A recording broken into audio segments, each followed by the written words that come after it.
जय हिंद दोस्तों। मैं शुभम सर आर्मी ग्राउंड में एक बार फिर से आपका हार्दिक स्वागत करता हूं। फ्रेंड्स, आज का जो ये सेशन है वो सुपर 20 क्वेश्चन का लेके आया हूं और मिक्स क्वेश्चन है हमारे हिस्ट्री, ज्योग्राफी और पॉलिटिक्स से। तो फ्रेंड्स बने रहो अंत तक, बहुत ही मजा आएगा। और जो बच्चों को हमारा पीडीएफ चाहिए वो नीचे डिस्क्रिप्शन में टेलीग्राम का लिंक दिया हुआ है, आप वहां से भी इसको ज्वाइन कर सकते हैं और पूरा पूरा पीडीएफ प्राप्त कर सकते हैं। ठीक है फ्रेंड्स, तो बने रहो आर्मी ग्राउंड के साथ। चलते हैं पहले क्वेश्चन की तरफ।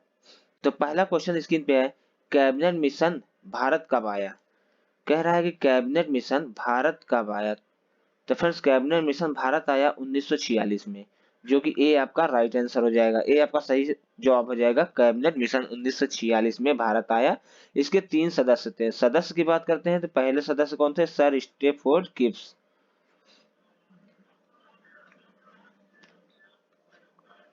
सर स्टेफोर्ड क्रिप्स थे।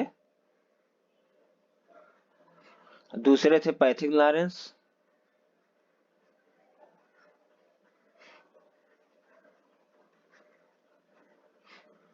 और तीसरे इसके सदस्य थे एबी अलेक्जेंडर।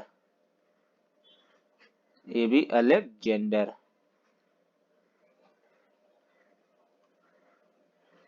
तो फ्रेंड्स कैबिनेट मिशन भारत आया था 1946 में, जो कि ए आपका राइट आंसर हो जाएगा। इसके 3 सदस्य थे sir Stafford Cripps, Pethick Lawrence और एबी अलेक्जेंडर थे। बढ़ते हैं नेक्स्ट क्वेश्चन की तरफ। नेक्स्ट क्वेश्चन है, तमिल पुलिकट झील कहाँ स्थित है? दूसरा क्वेश्चन स्क्रीन पे है, पुलिकट झील कहाँ स्थित है? फ्रेंड्स तो पुलिकट झील तमिलनाडु में स्थित है, जो कि आपका ए सही जवाब हो जाएगा। तमिलनाडु में पुलिकट झील स्थित है। उत्तराखंड में कुमायूं झील स्थित है। इसकी भी बात कर लेते हैं तो कुमायूं झील उत्तराखंड में है। राजस्थान की बात करें तो राजस्थान में सांभर झील है। सांभर झील राजस्थान में है। तो फिर पुलका झील कहाँ स्थित है? तमिलनाडु में, जो कि आपका ए सही जवाब हो जाएगा। कुमायूं झील उत्तराखंड में है। सांभर झील राजस्थान में है। ठीक है फ्रेंड्स, बढ़ते हैं नेक्स्ट क्वेश्चन की तरफ। नेक्स्ट क्वेश्चन है, सुनहरी क्रांति किससे संबंधित है? तीसरा क्वेश्चन है, सुनहरी क्रांति किससे संबंधित है? फ्रेंड्स सुनहरी क्रांति संबंधित है फल उत्पादन से, जो कि ए आपका राइट आंसर सही जवाब हो जाएगा।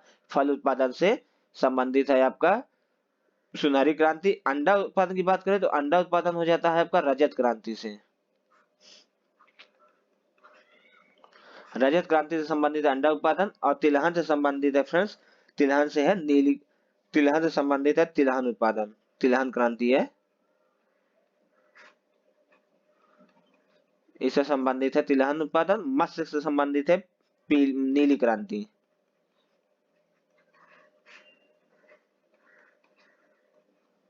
नीली क्रांति संबंधित है मत्स्य उत्पादन से।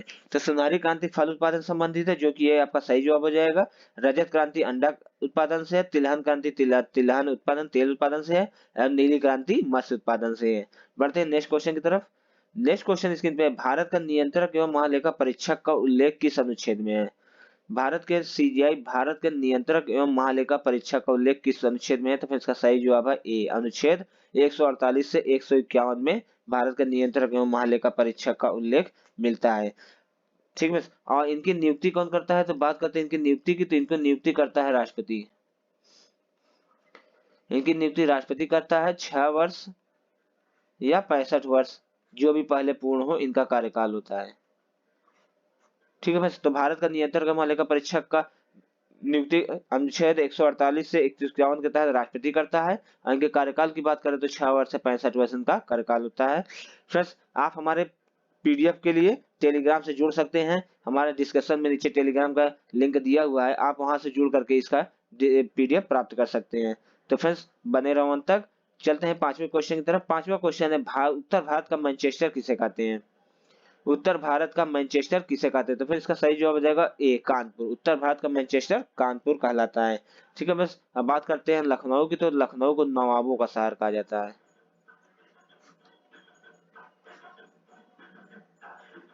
नवाबों का शहर लखनऊ हो जाता है। तो उत्तर भारत का मैनचेस्टर कानपुर, जो कि आपका ए सही जवाब हो जाएगा। बढ़ते हैं नेक्स्ट क्वेश्चन की तरफ। नेक्स्ट क्वेश्चन है, एशिया माइनर का पठार किसे कहा जाता है?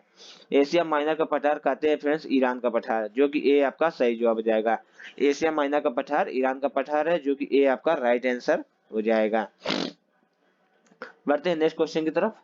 नेक्स्ट क्वेश्चन है, प्रथम विश्व युद्ध कब हुआ? तो फ्रेंड्स प्रथम विश्व युद्ध हुआ था 28 जुलाई 1914 को, जो कि डी आपका सही जवाब हो जाएगा। डी आपका राइट आंसर होगा। 28 जुलाई 1914 को प्रथम विश्व युद्ध हुआ था। 28 जुलाई 1914 से 1918 तक यह चला था, 4 वर्ष तक। फ्रेंड्स 4 वर्ष तक ये चला था यह युद्ध, और इसमें 37 देशों ने भाग लिया था। 37 देशों ने प्रथम विश्व युद्ध में भाग लिया था, और प्रथम विश्व युद्ध 28 जुलाई 1914 से 1918 तक चला था, जो कि आपका डी राइट आंसर हो जाएगा। बढ़ते हैं नेक्स्ट क्वेश्चन की तरफ। नेक्स्ट क्वेश्चन स्क्रीन पे, यूरोप का मरीज किसे कहते हैं? यूरोप का मरीज किसे कहते हैं? तो फिर इसका सही जवाब हो जाएगा तुर्की, जो कि सी आपका राइट आंसर हो जाएगा। तुर्की को यूरोप का मरीज कहा जाता है। बढ़ते हैं नेक्स्ट क्वेश्चन की तरफ। जिन बच्चों को हमारा पीडीएफ चाहिए फ्रेंड्स, वो हमारा डिस्कशन में टेलीग्राम का लिंक दिया हुआ है, आप वहां से ज्वाइन कर सकते हैं। ठीक है, हमारे स्क्रीन पे व्हाट्सएप ग्रुप नंबर भी दिया हुआ है, चाहो तो आप वहां से भी इसको ज्वाइन कर सकते हो। फ्रेंड्स अगर ये सेशन अच्छा लग रहा है तो आप हमारे चैनल को सब्सक्राइब करिए और अपने दोस्तों में शेयर करिए, और एक लाइक जरूर करिएगा। तो नवा क्वेश्चन स्क्रीन पे है, वित्त आयोग के गठन का अधिकार किसको है? तो फ्रेंड्स वित्त आयोग के गठन का अधिकार राष्ट्रपति को है, जो कि ए आपका सही जवाब हो जाएगा। अनुच्छेद 280 के तहत, अनुच्छेद 280 के तहत राष्ट्रपति वित्त आयोग के गठन की नियुक्ति करता है। और वर्तमान में फ्रेंड्स, वर्तमान में 15वां वित्त आयोग चल रहा है। 15वां वित्त आयोग चल रहा है। इसके कार्यकाल की बात करें तो यह चल रहा है 2021 से 2026 तक। ठीक है बस। अब वर्तमान में वित्त आयोग के अध्यक्ष कौन है? तो वित्त आयोग के अध्यक्ष वर्तमान में है फ्रेंड्स श्री एन के सिंह। ठीक है तो वित्त आयोग के गठन का अधिकार किसको है? राष्ट्रपति को है। अनुच्छेद 280 के तहत राष्ट्रपति वित्त आयोग के गठन करता है। अब 15वें वित्त आयोग के कार्यकाल था 2021 से 2026 तक। अब 15वें वित्त आयोग के अध्यक्ष कौन है? तो 15वें वित्त आयोग के अध्यक्ष श्री एन के सिंह है। ठीक है फ्रेंड्स, बढ़ते हैं नेक्स्ट क्वेश्चन की तरफ। नेक्स्ट क्वेश्चन है, भारत की संसद के कितने अंग हैं?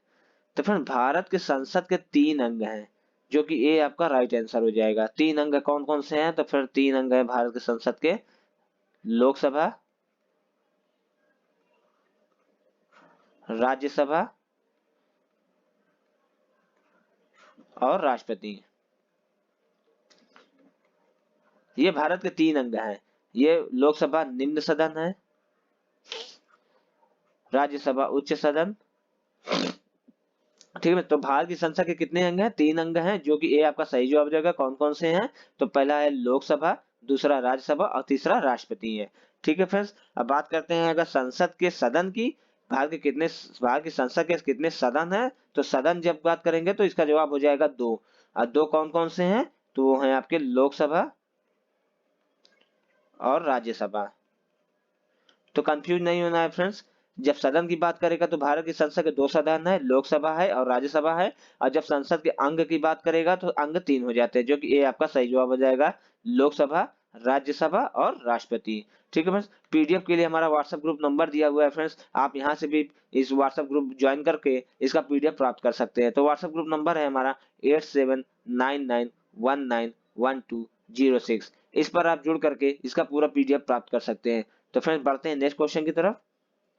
नेक्स्ट क्वेश्चन है, मंत्रिपरिषद सामूहिक रूप से किसके प्रति उत्तरदायी होता है? मंत्रिपरिषद सामूहिक रूप से किसके प्रति उत्तरदायी होता है? फ्रेंड्स इंपॉर्टेंट क्वेश्चन है ये, हर एक एग्जाम में एक आता ही आता है। तो फ्रेंड्स मंत्रिपरिषद सामूहिक रूप से लोकसभा के प्रति उत्तरदायी होता है, अनुच्छेद 75(3) के तहत।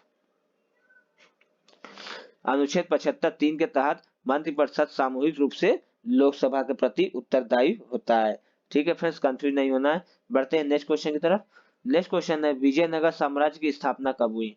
विजयनगर साम्राज्य की स्थापना कब हुई? तो फ्रेंड्स का सही जवाब है 1336 में।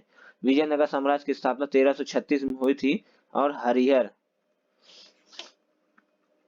हरिहर तथा बुक्का नामक 2 भाइयों ने विजयनगर साम्राज्य की स्थापना की थी 1336 में। बढ़ते हैं नेक्स्ट क्वेश्चन की तरफ। नेक्स्ट क्वेश्चन है, अशोक का कौन सा अभिलेख सबसे लंबा है? इंपॉर्टेंट क्वेश्चन है फ्रेंड्स। अशोक का कौन सा अभिलेख सबसे लंबा है? तो अशोक का 7वां अभिलेख सबसे लंबा है, जो कि आपका डी सही जवाब हो जाएगा। अशोक का 7वां अभिलेख सबसे लंबा है। सबसे लंबा है 7वां अभिलेख। बात करते हैं सबसे छोटे की, तो सबसे छोटा है फ्रेंड्स, सबसे छोटा अभिलेख है रुक्मिणदेही।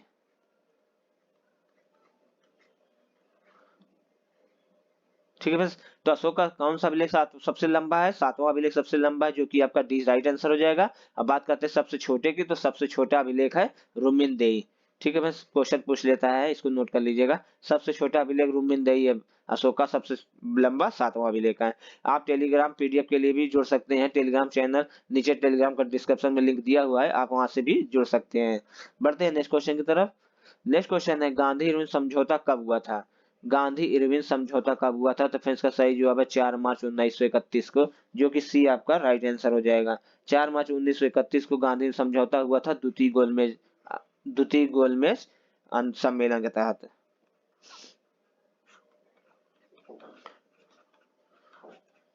द्वितीय गोलमेज सम्मेलन के तहत बैठक हुई थी दिल्ली में। द्वितीय गोलमेज सम्मेलन हुआ था दिल्ली में, और यहीं पे जो है तो 4 मार्च 1931 को गांधी इरविन समझौता हुआ था, जो कि सी आपका राइट आंसर हो जाएगा। और गांधी इरविन समझौते को फ्रेंड्स, गांधी इरविन समझौते को दिल्ली समझौते के नाम से भी जाना जाता है। दिल्ली समझौता के नाम से जाना जाता है। दिल्ली समझौता क्या है फ्रेंड्स? द्वितीय गोलमेज सम्मेलन हुआ था दिल्ली में। दिल्ली में द्वितीय गोलमेज सम्मेलन हुआ था, और यहीं पे जो है तो गांधी इरविन का साथ समझौता हुआ था 4 मार्च 1931 को, तो इसका नाम पड़ गया दिल्ली समझौता। ठीक है फ्रेंड्स, बढ़ते हैं नेक्स्ट क्वेश्चन की तरफ। नेक्स्ट क्वेश्चन है हमदर्द के लेखक कौन है? हमदर्द, हमदर्द के लेखक कौन है फ्रेंड्स? तो इसका सही जवाब हो जाएगा सी मोहम्मद अली। मोहम्मद अली हमदर्द के लेखक थे। ठीक है फ्रेंड्स, जो कि सी सही जवाब है। बढ़ते हैं नेक्स्ट क्वेश्चन की तरफ। नेक्स्ट क्वेश्चन है संसार का सबसे बड़ा बंदरगाह कौन सा है? या विश्व का सबसे बड़ा बंदरगाह की बात करें तो विश्व का सबसे बड़ा बंदरगाह न्यूयॉर्क है, जो कि डी आपका सही जवाब हो जाएगा।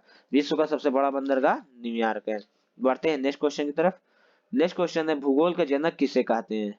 भूगोल का जनक किसे कहते हैं? तो फ्रेंड्स भूगोल का जनक कहा जाता है हिकेटियस को, जो कि आपका सी डी राइट आंसर हो जाएगा, हिकेटियस।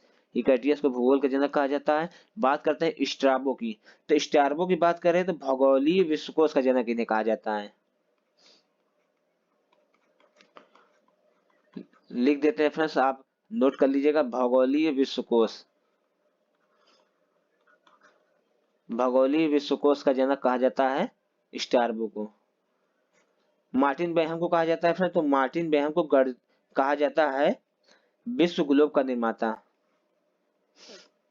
मार्टिन बेहम को विश्व ग्लोब का निर्माता कहा जाता है। तो बात करें विश्व ग्लोब का निर्माता तो मार्टिन बेहम हो जाएंगे, और थेल्स की बात करें तो थेल्स हैं गणितीय भूगोल।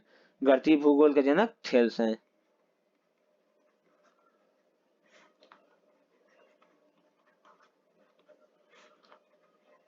गणितीय भूगोल का जनक थेल्स।